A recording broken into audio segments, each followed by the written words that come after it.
Hello everyone, welcome to our channel. आज हम इस वीडियो में साहित्य सागर के चैप्टर नंबर 3 महायज्ञ का पुरस्कार की हिंदी एक्सप्लेनेशन डिस्कस करेंगे। आप बस इस वीडियो को ध्यान से सुनते रहिए, आपके सभी कॉन्सेप्ट्स क्लियर हो जाएंगे। तो कहानी कुछ इस प्रकार है। सेठ जी बड़े विनम्र और उदार थे।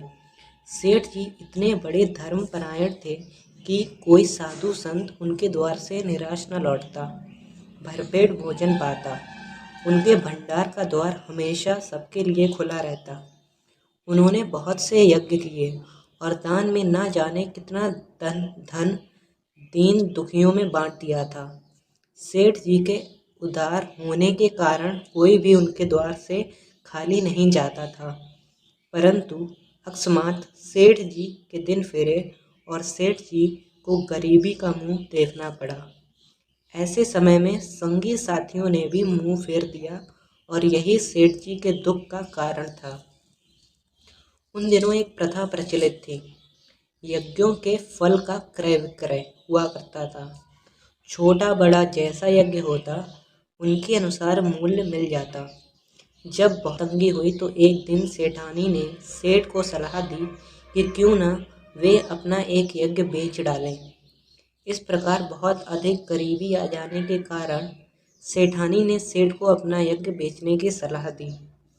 उस समय यज्ञ का क्रय विक्रय का चलन होने के कारण सेठ ने अपना बुरा समय दूर करने के लिए अपना एक यज्ञ बेचने का निर्णय लिया। सेठ के यहाँ से 10-12 कोस दूरी पर कुंदनपुर नाम का एक नगर था, जहाँ पर एक अमीर धन्ना सेठ रहते थे। उन्हीं के पास सेठ में अपना यज्ञ बेचने का निश्चय किया। सेठ जी बड़े तड़के उठे और कुंदनपुर की ओर चल दिए। गर्मी के दिन थे। सेठ जी ने सोचा कि सूरज निकलने से पूर्व जितना ज़्यादा रास्ता पार कर लेंगे उतना ही अच्छा होगा। परंतु आधा रास्ता पार करते ही थकान ने उन्हें आ घेरा। सामने वृक्षों का कुंज और कुआं देखा तो सेठ जी ने थोड़ा रुककर विश्राम और भोजन करने का निश्चय किया। थैली से लोटा डोर निकालकर पानी खींचा और हाथ पांव धोए। उसके बाद एक लोटा पानी ले पेड़ के नीचे आ बैठे और खाने के लिए रोटी निकालकर तोड़ने ही वाले थे कि क्या देखते हैं कि एक कुत्ता हाथ भर की दूरी पर पड़ा छटपटा रहा था। भूख के कारण वह इतना दुर्बल हो गया कि अपनी गर्दन भी नहीं उठा पा रहा था। ये देख सेठ का दिल भर आया और उन्होंने अपना सारा भोजन धीरे धीरे कुत्ते को खिला दिया। दिया जले सेठ धन्ना सेठ के यहाँ पहुँचकर अपने यज्ञ बेचने के बारे में बताते हैं। इतने में धन्ना सेठ की पत्नी आती है। धन्ना सेठ की पत्नी बड़ी विदुषी स्त्री थी। उसके बारे में यह प्रचलित था कि उन्हें कोई दैवी शक्ति प्राप्त है, जिसके कारण वह तीनों लोगों की बात जान लेती हैं। धन्ना सेठ की पत्नी सेठ को अपना महायज्ञ बेचने की बात करते हैं।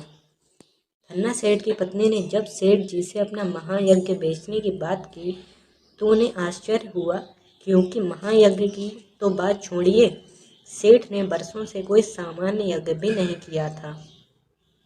तब धन्ना सेठ की पत्नी उन्हें रास्ते में भूखे कुत्ते को अपना भोजन खिलाने वाले महायज्ञ की बात करती हैं, क्योंकि उनके अनुसार स्वयं भूखे रहकर 4 रोटियां किसी भूखे कुत्ते को खिलाना ही महायज्ञ है। इस तरह यज्ञ कमाने की इच्छा से धन दौलत लुटाकर किया गया यज्ञ सच्चा यज्ञ नहीं है। निस्वार्थ भाव से किया गया कर्म ही सच्चा यज्ञ है, जो महायज्ञ है। परंतु सेठ के अनुसार उनका भूखे कुत्ते की रोटी खिलाना मनोवोचित कर्तव्य था। उसमें यज्ञ जैसी कोई बात नहीं थी। सेठ को अपने इस मानवोचित कर्तव्य का मूल लेना उचित नहीं लगा, इसलिए सेठ ने अपना यज्ञ बेचना स्वीकार नहीं किया और वापस अपने घर की ओर लौट चलते हैं। सेठानी की पति जब कुंदनपुर गांव से धन्ना सेठ के यहाँ से खाली हाथ घर लौटे तो पहले तो वह कांप उठी, पर जब उसे सारी घटना की जानकारी मिली तो उनकी वेदना जाती रही। उनका हृदय ये देखकर उल्लासित हो गया कि विपत्ति में भी उनके पति ने अपना धर्म नहीं छोड़ा और इसी बात के लिए सेठानी ने अपने पति की राजमस्तक से लगाई। रात के समय सेठानी उठकर दालान में दिया जलाने आई तो रास्ते में किसी चीज से टकराकर गिर बची। संभलकर आले तक पहुंची और दिया जलाकर नीचे की ओर निगाह डाली तो देखा कि दहलीज के सहारे पत्थर ऊंचा हो गया है, जिसको बीचों बीच लोहे का कुंदा लगा है। शाम तक वह वहां पर पत्थर बिल्कुल भी उठा नहीं था। अब ये अकस्मात कैसे उठ गया?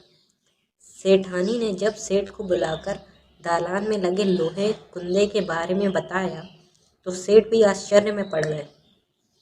सेठ ने कुंदे को पकड़कर खींचा तो पत्थर उठ गया और अंदर जाने के लिए सीढ़ियां निकल आई। सेठ और सेठानी सीढ़ियां उतरने लगे।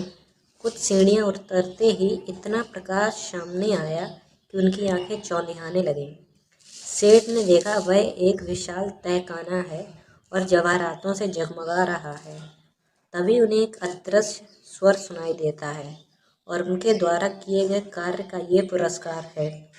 सेठ और सेठानी इस दिव्य वाणी को सुनकर धन्य हो जाते हैं और वहीं धरती पर माथा टेककर भगवान के चरणों में प्रणाम करते हैं।